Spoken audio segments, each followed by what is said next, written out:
तुम्हारे जोश और तुम्हारी मासूमियत पर मुझे तरस आता है। दोस्तों नमस्कार। इस अंक को लेकर मैं हाजिर हूँ सीमा शाही। फेयरफ्लेक्स एंटरटेनमेंट के फिल्मी बातें कार्यक्रम में आज हम बातें करेंगे मशहूर चरित्र अभिनेता और खलनायक अमरीश पुरी के बारे में। तो चलिए चलते हैं उनकी जिंदगी के सफर पर। मैं आपको एक मशवरा देना चाहता हूँ, बिल्कुल मुफ्त। एक सुदर्शन व्यक्तित्व जिसमें नायक बनने की पूरी संभावना है, फिर भी उन्होंने विलन की भूमिका अपने लिए चुनी। एक खनकती हुई आवाज, मर्दाना अंदाज, बेखौफ चमकती हुई आंखें, जिनके बोलने मात्र से ही दुश्मनों के कैंप में हड़कंप मच जाया करती थी। ऐसे थे फिल्मी दुनिया के खलनायक अमरीश पुरी। सिनेमा हॉल में पात्र परिचय स्क्रीन पर चल रहा हो तो अमरीश पुरी का नाम आने पर दर्शक वैसे ही तालियां बजाया करते थे जैसे फिल्म के पसंदीदा नायक का नाम आने पर तालियां बजती हैं। उनके कई संवाद दर्शक अपने व्यक्तिगत जीवन में दोहराते हुए पाए जाते हैं, जैसे मोगैम्बो खुश हुआ। ये एक पसंदीदा चुहल रही है जो प्राय हंसी मजाक में लोग दोहरा ही देते हैं। अच्छाई पर बुराई का प्रतीक।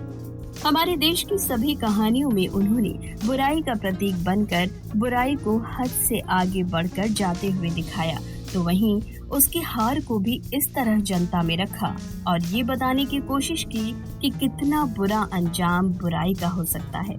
उनकी भूमिकाओं की सफलता का ये मुकाम है कि अगर खलनायक का नाम आता है तो अमरीश पुरी का नाम आता है। फिल्मों में विलन के चरित्र को ऊंचाइयों तक पहुंचाने वाले अमरीश पुरी का जन्म 22 जून 1932 को हुआ था। उनके बड़े भाई मदन पुरी फिल्मों के एक चर्चित चरित्र अभिनेता रहे हैं। अपने करियर के आरंभ में अमरीश पुरी ने अभिनेता के रूप में निशांत, मंथन और भूमिका जैसी फिल्मों से अपनी पहचान बनाई। उसके बाद खलनायक के रूप में उन्हें प्रसिद्धि मिली। उन्होंने 1984 में बनी स्टीवन स्पिलबर्ग की Indiana Jones and the Temple of Doom अंग्रेजी फिल्म में मौला राम की भूमिका निभाई, जो काफी चर्चित रही। इस भूमिका का ऐसा असर हुआ कि उन्होंने हमेशा अपना सिर मुंडवाकर रहने का फैसला कर लिया और इस कारण उन्हें खलनायक की ही भूमिकाएं मिलने लगी। व्यावसायिक फिल्मों में प्रमुखता से काम करने के बावजूद समानांतर या अलग हटकर बनने वाली फिल्मों के प्रति उनका प्रेम बना रहा और वे इस तरह की फिल्मों से भी जुड़े रहे। फिर आया खलनायक की भूमिकाओं से हटकर चरित्र अभिनेता की भूमिकाओं वाले अमरीश पुरी का दौर। इस दौर में भी उन्होंने अपने अभिनय कला का जादू कम नहीं होने दिया।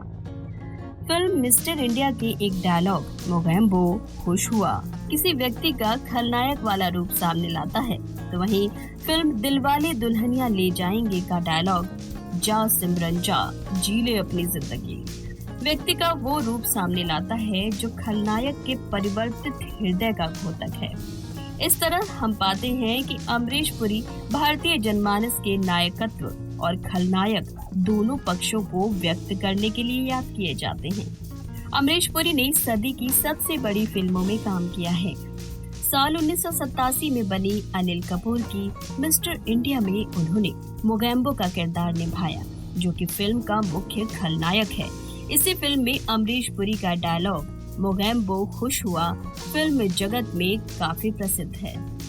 अमरीश पुरी ने अपनी शुरुआती पढ़ाई पंजाब से की। इसके बाद वो शिमला चले गए। शिमला के बीएम कॉलेज से पढ़ाई करने के बाद उन्होंने अभिनय की दुनिया में कदम रखा।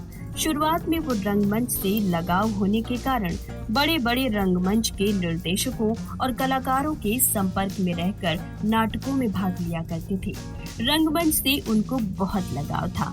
एक समय ऐसा था जब स्वर्गीय अटल बिहारी वाजपेयी और स्वर्गीय इंदिरा गांधी जैसी हस्तियां उनके नाटकों को देखा करती थीं। पद्म विभूषण रंगकर्मी अब्राहम अलकाजी से 1961 में हुई ऐतिहासिक मुलाकात ने उनके जीवन की दिशा ही बदल दी और वो बाद में भारतीय रंगमंच के प्रख्यात कलाकार बन गए। अमरीश पुरी ने 1960 के दशक में रंगमंच की दुनिया से अपने अभिनय करियर की शुरुआत की। उन्होंने सत्यदेव दुबे और गिरीश कर्नाड के लिखे नाटकों में प्रस्तुतियां दी। रंगमंच पर बेहतर प्रस्तुति के लिए उन्हें 1979 में संगीत नाटक अकादमी की तरफ से पुरस्कार दिया गया, जो उनके अभिनय करियर का पहला बड़ा पुरस्कार था। अमरीश पुरी फिर थिएटर के रास्ते फिल्मी दुनिया की ओर मुड़ गए और उन्होंने साल 1971 में फिल्मी करियर की शुरुआत की। उनकी पहली फिल्म थी प्रेम पुजारी। अमरीश पुरी को हिंदी सिनेमा में स्थापित होने में थोड़ा वक्त जरूर लगा, लेकिन फिर कामयाबी उनके कदम चूमती गई। 1980 के दशक में उन्होंने बतौर खलनायक कई बड़ी फिल्मों में अपनी छाप छोड़ी। 1990 के दशक में उन्होंने दिलवाले दुल्हनिया ले जाएंगे, घायल और विरासत में अपनी सकारात्मक भूमिका के जरिए दर्शकों का दिल जीत लिया। और इस बात को साबित करने के लिए मैं आपके सामने 75 सबूत पेश कर सकता हूँ। अमरीश पुरी ने हिंदी के अलावा कन्नड़, पंजाबी, मलयालम, तेलुगु और तमिल फिल्मों तथा हॉलीवुड फिल्म में भी काम किया है। उन्होंने अपने पूरे करियर में 400 से ज्यादा फिल्मों में अभिनय किया। अमरीश पुरी के अभिनय से सजी कुछ मशहूर फिल्मों में निशांत, गांधी, कुली, नगीना, राम लखन, कोयला आदि शामिल हैं। दर्शक उनकी खलनायक वाली भूमिकाओं को देखने के लिए बेहद उत्साहित हुआ करते थे। उनके जीवन की अंतिम फिल्म किसना थी, जो उनके निधन के बाद साल 2005 में रिलीज हुई। उनके अचानक हुए इस निधन से बॉलीवुड के साथ साथ पूरा देश शोक में डूब गया था। आज भले ही अमरीश पुरी इस दुनिया में नहीं हैं, लेकिन उनकी यादें आज भी फिल्मों के माध्यम से हमारे दिलों में बसी हुई हैं। जैसा कि हमने पहले ही आपको बताया कि अमरीश पुरी के फिल्मी करियर में कुल मिलाकर 400 से अधिक फिल्में हैं, जिसमें से हिट सुपरहिट फिल्मों की भी संख्या कम नहीं है। इन फिल्मों के नाम लेने की बात आए तो सूची खत्म नहीं होती, लेकिन फिर भी कुछ बहुत ही महत्वपूर्ण फिल्में हैं जिनका इस मौके पर नाम लेना तो बनता है। और ऐसी ही कुछ फिल्मों के नाम हैं कच्ची सड़क, नगीना और सलाखें इत्यादि। अमरीश पुरी की फिल्मों की इतनी लंबी लिस्ट है कि उनका नाम लेते लेते शायद शाम हो जाएगी। अच्छा है, अच्छा है। अकेले खेलने में कम से कम हारने का डर तो नहीं होता। तो ऐसे थे हमारे हिंदी सिनेमा के सुपर खलनायक चरित्र अभिनेता अमरीश पुरी। अमरीश पुरी का 12 जनवरी 2005 को 72 साल की उम्र में ब्रेन ट्यूमर की वजह से निधन हो गया। हमारा चहेता कलाकार हम सब से जुदा हो गया और पीछे छोड़ गया एक बहुत बड़ा शून्य, लंबा सन्नाटा। फिल्मी दुनिया में अभी भी मोगैम्बो की सीट खाली है। क्या जाने कब कोई कलाकार आएगा जब उस मुकाम पर फिर से कोई झंडा लहराएगा। फिल्मी दुनिया के नायाब सितारे, चरित्र अभिनेता और खलनायक हम आपको बहुत याद करेंगे, बहुत बहुत याद करेंगे। ऐसा हो जाए तो अरुण वर्मा किसी को मुंह दिखाने के काबिल नहीं रहेगा। फेयरफ्लेक्स एंटरटेनमेंट के फिल्मी बातें कार्यक्रम के अंतर्गत आज आप मशहूर चरित्र अभिनेता और विलन अमरीश पुरी के फिल्मी करियर का सफरनामा सुन रहे थे। आलेख मोहन धनराज का था। आज का अंक बस यहीं तक।